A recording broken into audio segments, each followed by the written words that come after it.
So we want to divide 111 by n and get some number, which I'm just going to call m, and then a remainder of 6. That means it's still 6 divided by n. That's how it works when you're doing division. We're going to get a whole number and then some amount left over that we've not actually managed to divide by n. And that means we can multiply through by n to give mn plus 6. That's what we're interested in.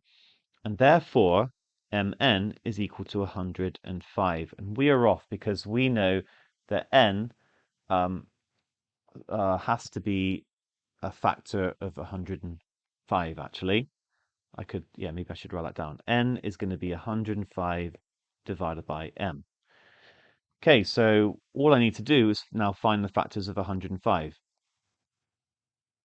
Right, well, 5 goes into it, and how many times? It's going to be 21. 5 is prime. 21 is 3 times 7.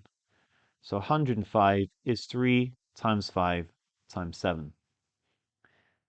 Now there's a nice little trick to work out the number of factors, and that is to write the powers in, add 1 to each power, so 2, 2, 2, and times those together. I'm not going to go into details of why that works, but look it up, or I explain it elsewhere, but just not going to do it right now. So there are 8 factors for 105, and let's find them all.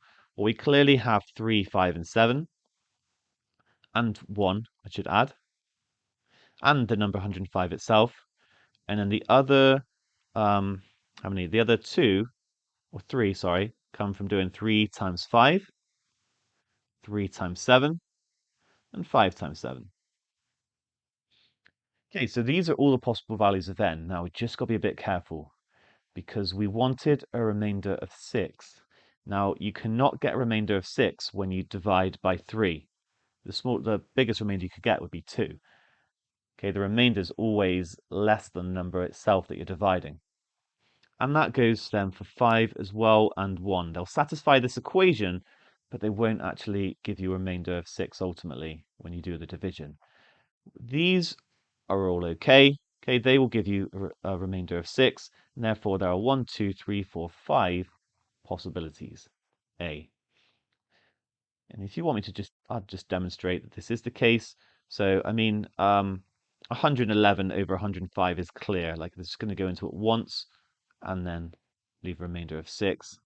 So 7s into 111 would be 7s into 11, go 1, and then 41, going to get 5, remainder 6. So you can see it works, and it would work for the other ones. I mean, it has to. Like, we've solved this equation, we've got the factors, we've just ruled out the ones that are less than 6. They have to be the numbers that satisfy this condition.